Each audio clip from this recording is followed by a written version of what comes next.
네, 안녕하십니까.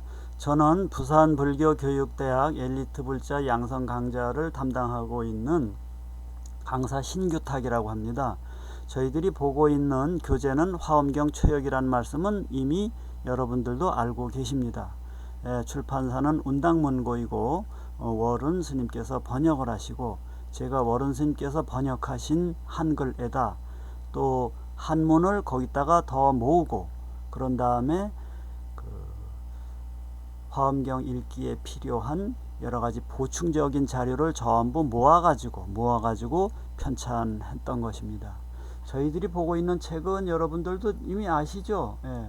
이걸 이렇게 화면에 좀 띄워드리면은 이런 책입니다. 그죠? 화엄경추 이렇게 빨간 책인데, 여러분들이 이제 요것을 가지고 이제 집에서 이렇게 동영상으로다가 들을 때는 참고하시면 좋겠습니다. 자, 오늘은 어느 부분을 공부해야 될 부분이냐 하면은 저희들이 여러분들 269쪽을 이제 보셔야 됩니다. 269쪽을 보시면 내용이 이렇게 돼 있어요. 경전 본문을 분석할 이유, 이렇게 돼 있습니다. 경전을 왜 분석해서 읽어야 되느냐 하면은, 경전을 분석해야 되느냐 하면은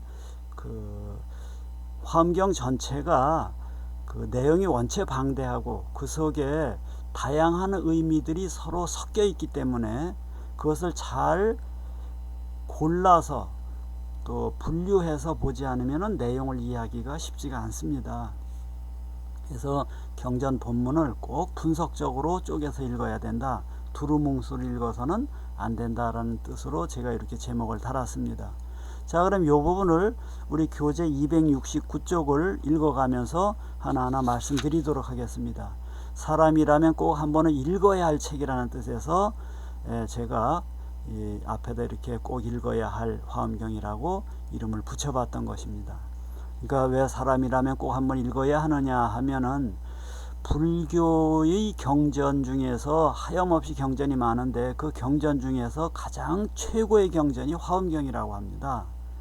아마도 이 학장 평천 범해 스님께서 이 엘리트 과정이라고 이름을 단 이유도, 이 엘리트 과정에 있는 분들이 꼭 읽어야 될 것이 경중의 왕이고 경중의 으뜸이 되는 화엄경을 읽어야 되는 여러분들, 또 읽을 만한 여러분들을 여기에 초빙하셨기 때문에 그 강좌 이름을 엘리트 과정이라고 이렇게 붙이신 것으로 알고 있습니다.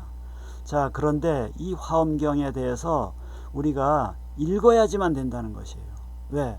원체 불교 경전 중에서도 핵심이 되는 경전이기 때문에. 나아가서는 이게 불교 신자가 아니라고 하더라도 이 문학적인 측면으로만 봐도, 또 내용 철학적인 측면으로는 뭐 이루 말할 것도 없이, 그럼 다시 말씀드리면 문학적인 측면으로 보나 철학적인 측면으로 보나, 나아가서는 문명사적인 측면으로 보나 이 화엄경은 최고의 고전에 속한다는 것입니다. 그렇기 때문에 한 번쯤 읽어봐야 된다는 것이에요. 자, 그럼 읽어야 되는데 어떤 책을 읽어야 될 것인가가 이제 여러분들에게 소개시켜 드리려는 것입니다. 봉선사에 계셨던 운어스님이라는 분이 계세요. 한글 대장경 번역으로 여러분들에게는 많이 알려지신 분일 텐데, 그분께서 1966년도에 유려한 한글 솜씨로 번역서를 내셨어요. 그래서 이 책 읽기를 여러분들에게 권합니다. 이 책의 모양은 이렇게 생겼습니다. 이렇게 생겼어요. 이게 이제 한글 대장경인데, 여기 한글 대장경이라 되어 있잖아요. 이런 책으로다가 모두가 이렇게 여러 권입니다. 하나, 둘, 이게 두 권으로 묶어놓은 셋, 넷, 다섯, 6권이나 됩니다. 이렇게 방대한 경전이기 때문에 이것을 실질적으로 여러분들이 다 읽는다는 것은 좀 어렵습니다. 그러다 보니까 이것을 줄여서 이제 읽는 여러 가지 방법들이 나오게 되었습니다. 이 책을 번역하신 운어스님의 모습을 여러분들이 사진에서 한번 뵌 적이 있을지 모르겠네요. 1980년도에 돌아가셨으니까 이미 뭐 고인이 되신지 40년이 넘네요. 이 어른이십니다. 이 어르신이 운어스님이십니다. 이 운어스님에 대해서는 여러분들이 이제 운어 스님에 대해서 아시고 싶은 분들이 있으면은 네, 운어 스님에 대해서 아시고 싶으면 여러분들이 각종 그 검색창에서 운허 스님 이렇게 쳐보면 나옵니다. 저도 지금 쳐보니까 법보신문에 이런 내용이 실렸었네요. 글쓴이는 이병두라는 그 작가이신데, 예. 요 가운데 계시는 분이 운어 스님이십니다. 예. 요 분이 숭산 스님, 그 해외 포교를 많이 하셨던 그런 분들입니다. 요 운어 스님께서는 요 내용을 읽어보면 간단히만 소개시켜 드리겠습니다. 1919년에 만주에 망명을 하십니다. 그래서 거기서 독립운동 하시면서 주로 서로군정서 기관지인 한족 신보라든가 이런 주필을 경험하시면서 또 나중에는 임시정부와도 관련을 맺으면서 독립운동을 하십니다. 그러다가 이제 1921년에 국내로 돌아와서는 일경의 추적을 피해서 이름을 또 이렇게 가명을 쓰시면서 독립운동을 하십니다. 그러다가 30이 되던 해에 출가를 하세요. 출가하시고선 한 일은 뭐 이루 말할 수 없습니다. 예. 여기 보면 1928년 청담 스님과 함께 전국 강원 학인대회를 개최하여 승려교육 개혁을 이끌었던 분이고 1936년부터는 봉선사에서 홍법강원을 개설하셨고 1946년에는 광동중학교, 광동고등학교, 광동여고 이렇게 학교를 개설을 하십니다. 그런가 하면은 1964년에는 동국역경원을 설립을 하시고 한글대장경의 기초를 다져두십니다. 그러다가 1966년에 번역한 것이 아까 보여드린 그 한글대장경입니다. 이런 어른이 운어 스님이십니다. 그래서 운어 스님 요 분이십니다. 이 운어 스님께서 번역하신 책이 이거고, 이 책은 아주 이 책을 읽기를 권합니다. 유려한 한글 솜씨가 돋보입니다. 문단 나누기 나아가서는 번역의 어휘 선택에 있어서 가장 표본이 될 만한 번역입니다. 부산에도 활동하고 계시는 무비 스님도 화엄경을 번역해 놓으셨는데 무비 스님도 운어 스님의 이 책을 인용하고 활용하고 있습니다. 그런가 하면 통도사에서 활동하고 계시는 반산 스님이라고 계십니다. 반산 스님이 최근에는 화엄경 수소 연의처를 총체적으로 번역을 하셔서 엄청난 불사를 하셨는데 이분도 운어 스님의 이 번역을 활용하고 있습니다. 자, 이래서 운어 스님에 대한 말씀은 이 정도로 그치고, 자, 그러면은 이제 우리가 공부를 해야 될 부분이 이제 이 부분인데, 화엄경이 설해진 이유를 지난 시간에 저희가 강의를 했었죠. 그걸 강의를 하면서 청량 진관국사께서 쓰신 요 청량 소초 현담을 활용해서 이번 강의를 한다라고 말씀을 드렸어요. 그러면 도대체 청량 소초 현담이라는 것은 무엇이냐 하면은 청량 스님께서 화엄경에 대한 주석서를 쓰셨어요.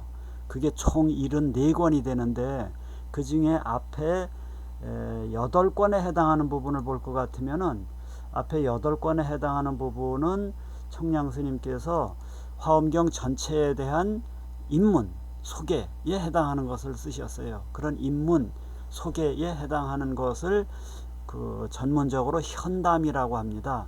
현담이라고 하는데 그 현담이 모두 8권으로 되어 있어요. 화엄경 이렇게 되어 있죠. 그래서 1권, 2권 이렇게 쓰지 않고 예전에는 천지, 현, 황, 우, 주, 홍, 황 또 다음엔 일, 월, 영, 측 이렇게 천자문 순서로 나가게 되거든요. 이래서 천자권에서부터 황자권까지 하니까 모두가 8책이 됩니다. 이 모두 8책으로 되어 있는 것을 우리가 현담이라고 이제 부르는데 화엄경 앞부분의 이야기를 달아매었다라고 해서 달아맬 현자를 써서 현담으로 표기하기도 하고 이 8권에 담겨져 있는 내용이 원체 철학적으로도 그윽하고 사상적으로도 그윽하고 내용이 아주 현묘하다라는 뜻에서 건물 현자를 써서 현담이로도 표기를 합니다. 그래서 이 현담에 의해서 여러분들에게 강의를 하고 있는 것이에요. 그래서 제가 멋대로 강의하는 것이 아니라 여기에도 보면은 여기 제목이 현담으로 풀어본 화엄교학이라고 그랬잖아요. 그래서 왜 이렇게 제목을 달았는지를 여러분들이 이해할 수 있습니다. 이게 현담을 기준으로 해서 신규탁 내가 내 멋대로 하는 것이 아니라 화엄경 현담을 기준으로 해서 화엄의 교학을 좀 풀어보려고 여러분들에게 강의를 하고 있는 것입니다. 근데 오늘은 이제 어느 부분이냐면은 화엄경을 외형에 따라서 분류할 경우에 화엄경은 어디에 속하는지, 두 번째는 외형이 아니라 이제는 내용이네요. 화엄경의 교리의 양상, 줄여서 그것을 교상이라고 그러는데, 화엄경 내면에 담겨져 있는 교리의 양상에 따라서 분류할 경우에 화엄경은 그 위상이 어디쯤 속하는지, 그러니까 화엄경의 이상을 밝혀보기 위해서 두 가지 측면에서 밝혀보네요. 하나는 외형에 따라 분류할 경우, 두 번째는 교상에 따라 분류할 경우입니다.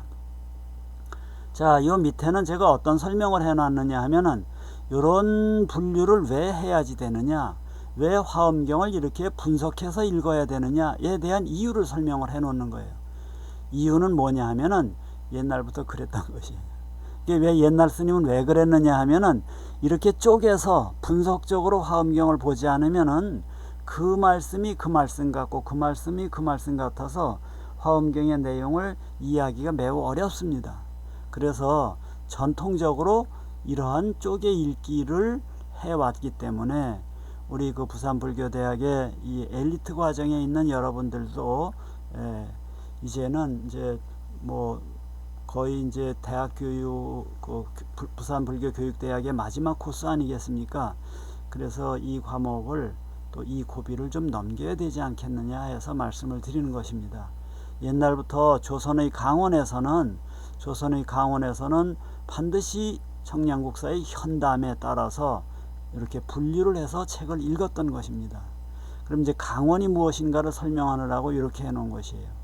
강원이 있고 경전을 공부한 학교를 강원이라 하고, 선수행하는 학교를 선원이라고 그러고, 계율 연구하는 학교를 유론이라고 그러고, 연불 실천하는 학교를 연불원이라고 그래요. 그래서 강원, 선원, 유론, 연불원이 모두 모여져 있는 교육기관을 총림이라고 그래요.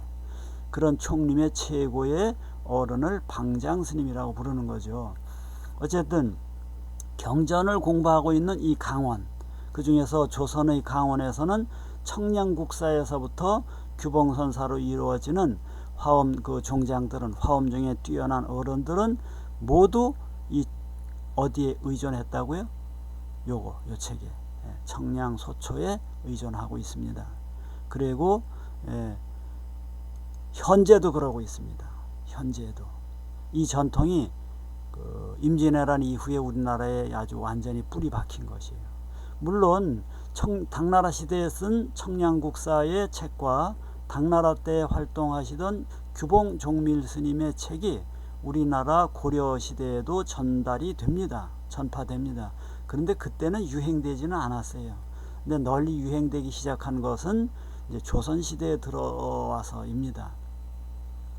그러다 보니까 조선 시대의 유명한 학생들이 다 그 전통을 이어가고 있는 것이에요. 그래서 그 전통이 현재 90을 넘기신 봉선사의 월은 스님에까지도 이어지고 있다라는 것입니다. 월은 스님 그러면은 여러분들 누구냐 하면은 이 부산불교교육대학의 학장이신 평천 범해 스님의 그 학문적 스승이십니다. 그러니까 스님이 되기 위해서 이제 은사는, 제가 범해 스님의 은사는 어느 분이신지는 잘 모르겠습니다. 은사가 따로 있고 공부를 가르쳐준 법사이십니다. 법사이십니다. 법사 스님이 월은 스님입니다.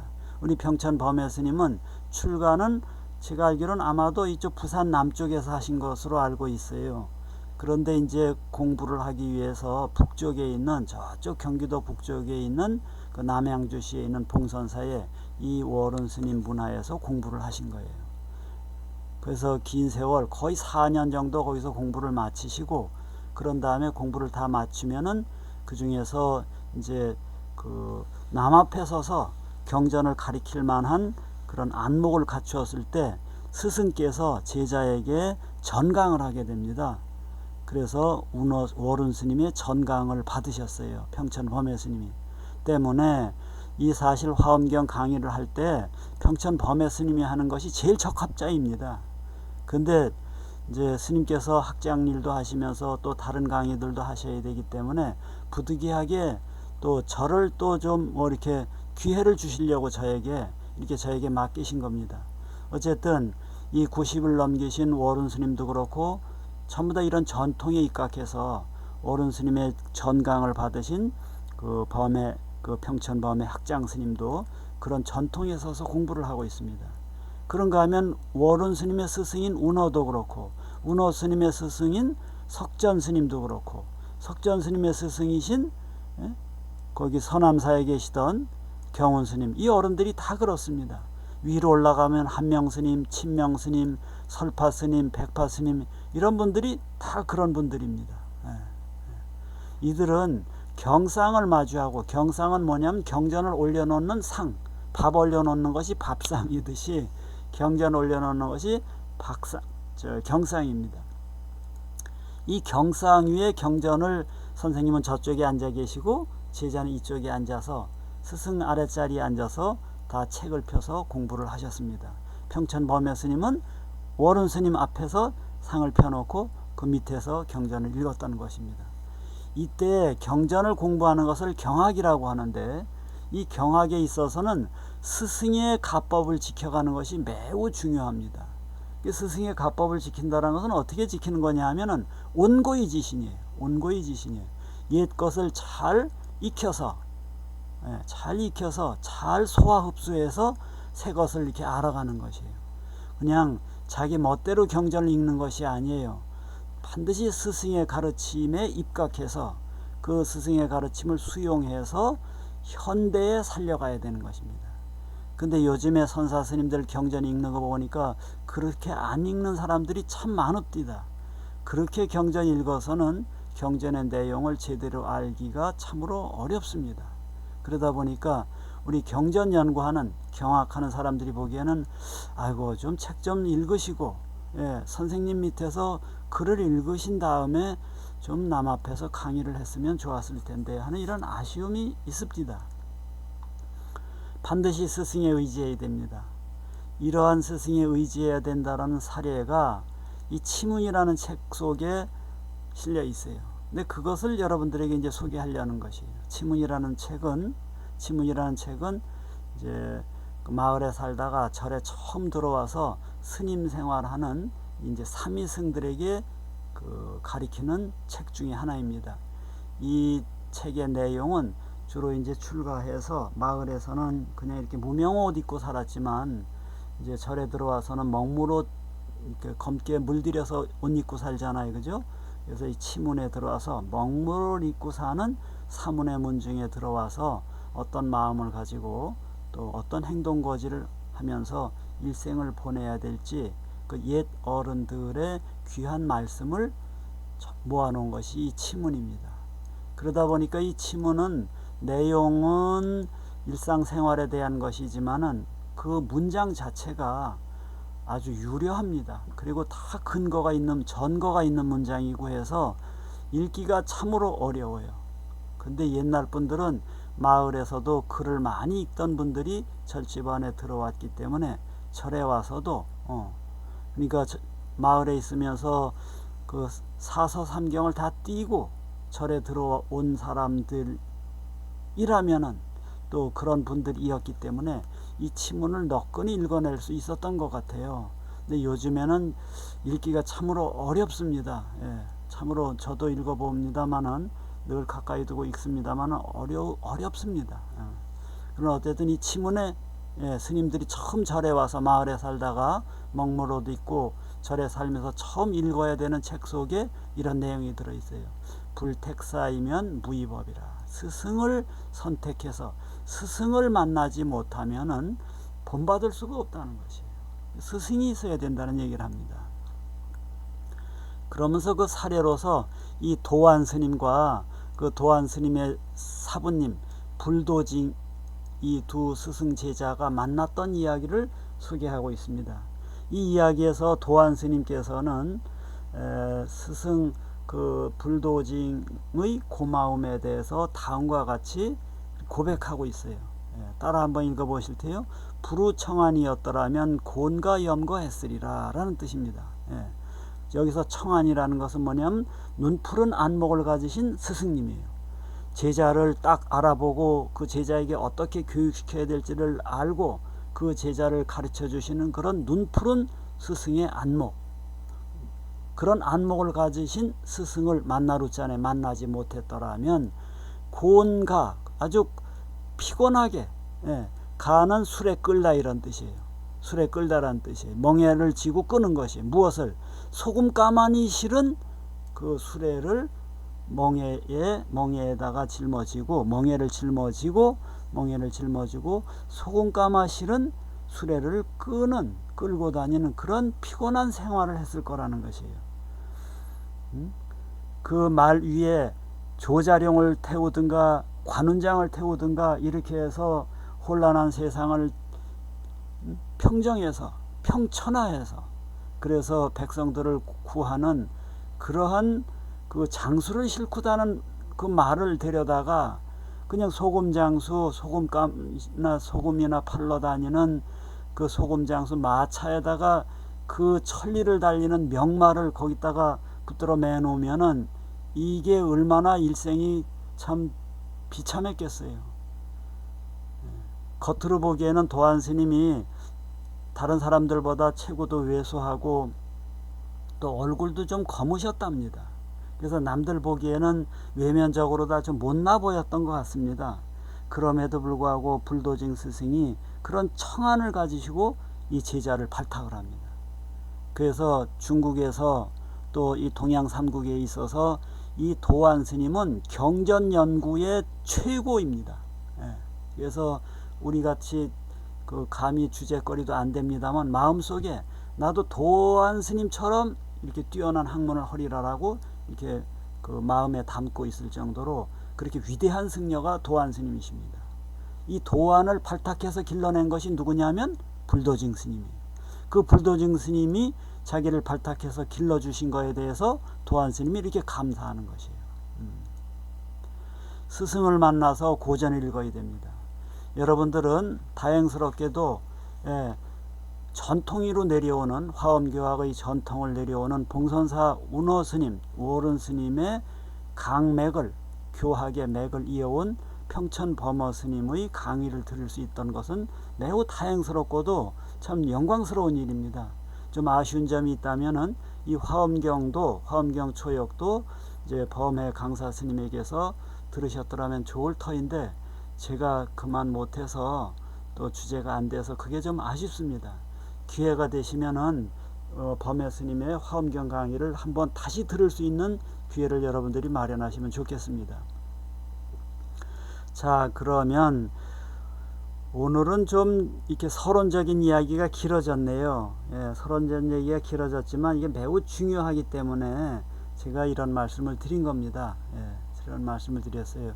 오늘 1교시는 여기서 맺고 1교시는 맺고 이제 또 2교시 시작하도록